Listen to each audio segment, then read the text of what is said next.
ирээд модель болоод өгөөч гэхэд чи юу гэдэг ч юм уу. Яг тиймэрхүү хандлагууд байсан. Гэр бүлийнхаа маань гэсэн эрэгтэй юм байж юм хүүхний ажил хийлээ гэдэг ч юм уу те. Айгуу тийм сонин сонин хандлага их гаргадаг байсан. Сайн байцгаана уу? Намайг Батөр гэдэг. Одоо 28 настай.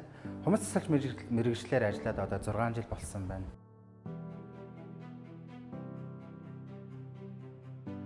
Тухайн үед бол их хүндрэлтэй зүйл юм бол модель олж, модель дээр дадлага ажил хийх байсан. Яг ингээд эрэгтэй хүн дээр модель болоод ирнэ. Дээрэс нь хумсыг янзалж өгнө гэхлээр хүмүүс их жоо төдийлөн ихтгэлгүй байдаг байсан. Одоо бол харин шал өөр те. Нийгэм маань маш нээлттэй болсноор ингээд бүх хүмүүс маань чөлөөтэй ингээд ярилцдаг, ирдэг те. Хүссэн хүмүүс маань ингэж ирдэг болсон байна. Хамгийн яхыг энэ салбарт ороод яг миний яг хийж сурахыг хүссэн зүйл бол хиймэл хумс байсан.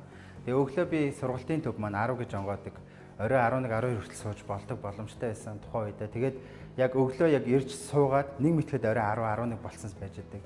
Яг тухайн үед модель олддгоо ч юм уу те эсвэл нэг хиймэл гаран дээр ингэж хиймэл хомс хийгээ сууж байх хугацаанд л ер нь бол цаг хугацаа ингэж яг нэг тийм яг ингэж нэг тэдэн цаг болж जैन тэдэн минут өнгөрч जैन гэдэг ч юм уу ердөөсөө тийм бодогддгоо. Нэг мэтгэд л орой харахгүй болсон байдаг.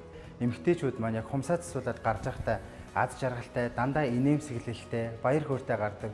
За энэ нөгөө үйлчлэгээний салбар болооч тэр юм уу эсвэл эмэгтэй хүмүүс ерөөхдөө тийм аз жаргалтай болоо гарч байгаа тэр дүр зураг надад их дотн санагдсан. Тэгээд би бас тэр хүмүүс тийм аз жаргал өгч чадах хэмжээний тийм мэргэжлийг сонгож чадахгүй тий энэ зүйлийг хийж чадахгүй гэж боддог байсан. Тэгээд одоо ч гэсэн яг тэрэндээ хүрсэн. Тэгээд тэрэндээ бол баяртай байдаг. Ялангуяа 10 жилийнхандаа ч юм уу тий хамгийн одоо 10 жил цог сурцсан найзуудаасаа ч юм уу да ингээ асуугаад ирээд модель болоод өгөөч гэхэд чи юу гэдэг ч юм уу. Яг тиймэрхүү хандлагууд байсан. Гэр бүлийнхаа маань гэсэн эрэгтэй юм байж юм хүүхний ажил хийлээ гэдэг ч юм уу те. Айгуу тийм сонин сонин хандлага их гаргадаг байсан ч гэсэн тэр одоо хүссэн тэр дурлсан зүйлдээ ингээд тууштай явснаар одоо ингээд те тэр хүмүүс маань өөрсдөө ингээд над дээр хүсэж тэмүүлж ирж те. Цэстэ одоо бол ингээд сонгосон мэрэгжил чинь гоё шүү те. Одоо ингээд олон улсын тавцан дээр ингээд гарцсан одоо яг ийм сургалтын төвд ингээд багшлаад байж байгаа ч юм уу те. Тухайн салбартаа ингээд тодорхой хэмжээний байр суурьтай байгаа чи баярлдаг шүү те. Бахархдаг шүү гэдэг ч юм уу тиймэрхүү комментүүд аягүй хийлдэг болсон л та. Хамгийн сэтгэл үлдсэн тэмцээн юм бол Солонгосын Азийн авраг шалруулах тэмцээн байсан. 2018 онд тухайн үед Азийн яг авраг гэх нэг тийм медалийг цолыг аваад яг тэр тайзан дээр зогсож байгаад өөртөө итгээгүй алтан медалаар Батөргөл гэдээ дуудахад би ердөөсөө тийм итгэж чадаагүй. Яг тухайн үед ингээд нэг солонгосчууд миний нэрийг дуудаж байгаа нь яг тийм чихэн нэг буугаагүй би биш дээ гэд нэг өөртөө итгэлгүй байсан чиг тухайн үед дуудсан. Тухайн үед яг тэнд байсан Монгол талын шүүгч бид намайг ингээд чийштэй чи чамайг дуудаад байна гэхэд би өөрөө ингээд амар сонь ингээд итгэхгүй тэгээ баярлаад нэг эцэж тайзан дээр ингээд медаль ингээд зүүсэн зогсож байсан. Чи ялангуяа манай нэг ээж эмээ эгчнэр маань их намайг дэмжсэн л дээ. Ахандаа чи нэг юм хийж байгаа ч юм уу те өгсөн гээл нэрхэдэл нэг тийм хүмүүс ингээд жоох үйл хашаасан байдалтай байдаг гэсэн ч гэсэн дараагийн те миний үзүүлж байгаа амжилтуудыг гаргаж байгаа ингээд хичээл зүтгэл хөдөлмөрийг ингээд хүмүүс маань хараад гэр бүлийнхээ маань хараад надад маш их дэмжлэг тус өгсөн л доо. Яг тэр нөгөө нэг далбаатай яг тэр үеийн тэмцээн маань болохоор яг 17 оны Санкт Петербург хотод болсон одоо нэг Евразийн тэмцээн байсан. Тэгээ тэрэн дээр яг ингээд тэр далбаагаа ингээд те би монгол хүн ингээд монгол хүмүүстэй ийм зүйлийг чаддсан шүү гэж харуулж явж байгаад бас маш юм ингээд догтлон байсан л та. Нэг тийм цаанаасаа л нэг тийм омогших те тамирчин хүмүүс яагаад ингээд одоо тэр дэвжин дээрээ гараад тэгж омогшилтаа те медаль авахтай ямар гоё ингэж тийм хувирал гаргадیں۔ Тэрийг нэх ойлгодоггүй байсан. Гэхдээ яг тэр үед л айгүй ойлгож ирсэн.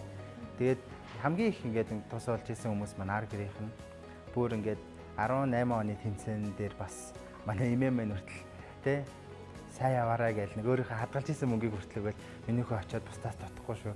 Тэндээ ямаар дуртай ямаа аваарай гэдэг ч юм уу те ингээл нууцаарч гисэн ингээл надаа мөнгө өгөөл аягүй их дэмжлэг туслан үзүүлсэн.